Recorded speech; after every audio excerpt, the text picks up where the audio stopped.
ಜೈ Shriram, ಶ್ವೇತಶ್ರೀ cooking ವ್ಲಾಗ್ಗೆ ಸ್ವಾಗತ. ನಾನಿವತ್ತು ಹೀರೆಕಾಯಿ ಪಲ್ಯ ಹೇಗೆ ಮಾಡೋದು ಅಂತ ತಿಳಿಸ್ಕೊಡ್ತಾ ಇದ್ದೀನಿ. ಬನ್ನಿ ಹೇಗೆ ಮಾಡೋದು ಅಂತ ನೋಡೋಣ. ಮೊದಲಿಗೆ ನಾನಿಲ್ಲಿ 1/4 kg ಹೀರೆಕಾಯಿನ ತೊಗೊಂಡಿದ್ದೀನಿ. ಒಂದು ಈರುಳ್ಳಿ, ಒಂದು ಟೊಮೊಟೊನ ತೊಗೊಂಡಿದ್ದೀನಿ.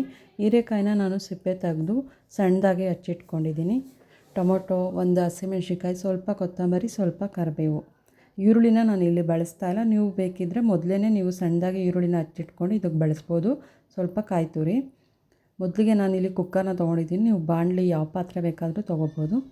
ಈಗ ನಾನು ಪಾತ್ರೆಗೆ 2 ಸ್ಪೂನ್ ಎಣ್ಣೆ, ಸ್ವಲ್ಪ ಸಾಸಿವೆ, 2 ಸ್ಪೂನಷ್ಟು ಕಡಲೆಬೇಳೆನ ಹಾಕಿ ಚೆನ್ನಾಗಿ ಫ್ರೈ ಮಾಡ್ಕೊತಾ ಇದ್ದೀನಿ. ಇದು ಗೋಲ್ಡನ್ ಕಲರ್ ಬರೋವರೆಗೂ ಚೆನ್ನಾಗಿ ಫ್ರೈ ಮಾಡ್ಕೋಬೇಕು. ನಂತರ ನಾನು ಇದಕ್ಕೆ ಅರ್ಧ ಸ್ಪೂನಷ್ಟು ಜೀರಿಗೆನ ಆ್ಯಡ್ ಮಾಡಿ ಮಿಕ್ಸ್ ಮಾಡ್ಕೊತಾ ಇದ್ದೀನಿ. ನಂತರ ನಾನು ಹಚ್ಚಿಟ್ಕೊಂಡಿರೋ ಹೀರೆಕಾಯಿ, ಟೊಮೊಟೊ ಎಲ್ಲನೂ ಆ್ಯಡ್ ಮಾಡ್ಕೊತಾ ಇದ್ದೀನಿ. ಹಾಗೆ ಸ್ವಲ್ಪ ಉಪ್ಪನ್ನು ಕೂಡ ನಾನು ಸೇರಿಸ್ತಾ ಇದ್ದೀನಿ. ಉಪ್ಪು ಹಾಕೋದ್ರಿಂದ ಹೀರೆಕಾಯಿ ಚೆನ್ನಾಗಿ ನೀರು ಬಿಟ್ಕೊಳ್ಳುತ್ತೆ, ಬೇಗ ಕುಕ್ ಆಗುತ್ತೆ.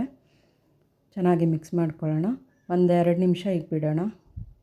ಈಗ ಒಂದು 2 ಮಿನಿಟ್ಸ್ ಆಗಿದೆ, ಎಲ್ಲ ಸಾಫ್ಟ್ ಆಗಿದೆ. ಈಗ ಇದಕ್ಕೆ ನಾನು ಒಂದು ಅರ್ಧ ಸ್ಪೂನಷ್ಟು ಖಾರದ ಪುಡಿ, 1 ಸ್ಪೂನಷ್ಟು ಧನಿಯಾ ಪುಡಿನ ಹಾಕಿ ಚೆನ್ನಾಗಿ ಮಿಕ್ಸ್ ಮಾಡ್ಕೊತೀನಿ. ಇದನ್ನು ಮಿಕ್ಸ್ ಮಾಡಿ ಈಗ ಇದಕ್ಕೆ ನಾನು ಸ್ವಲ್ಪ ಕೊತ್ತಂಬರಿ ಆ್ಯಡ್ ಮಾಡ್ತೀನಿ.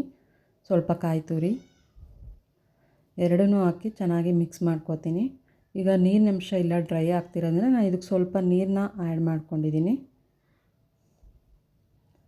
ಈಗ ಇದನ್ನು ಚೆನ್ನಾಗಿ ಮಿಕ್ಸ್ ಮಾಡಿಕೊಂಡು ಪ್ಲೇಟ್ ಮುಚ್ಚಿ ಒಂದು 5-10 ನಿಮಿಷ ಕುಕ್ ಮಾಡ್ಕೊಳ್ಳೋಣ. ಸ್ಟವ್ ಮೀಡಿಯಮ್ ಫ್ಲೇಮಲ್ಲೇ ಇರಲಿ. ಈಗ 10 ಮಿನಿಟ್ಸ್ ಆಗಿದೆ. ಹೀರೆಕಾಯಿ ಎಲ್ಲ ಕುಕ್ ಆಗಿದೆ, ನೋಡ್ತಾ ಇರ್ಬೋದು. ಹೀರೆಕಾಯಿ, ಟೊಮೊಟೊ ಎಲ್ಲ ಚೆನ್ನಾಗಿ ಬೆಂದಿದೆ. ಚಪಾತಿ ಜೊತೆಗೆ ತುಂಬಾ ಚೆನ್ನಾಗಿರುತ್ತೆ. ನೀವು ಕೂಡ ಟ್ರೈ ಮಾಡಿ, ಹೇಗಿತ್ತು ಅಂತ ಕಮೆಂಟ್ ಮಾಡಿ. Thank you all.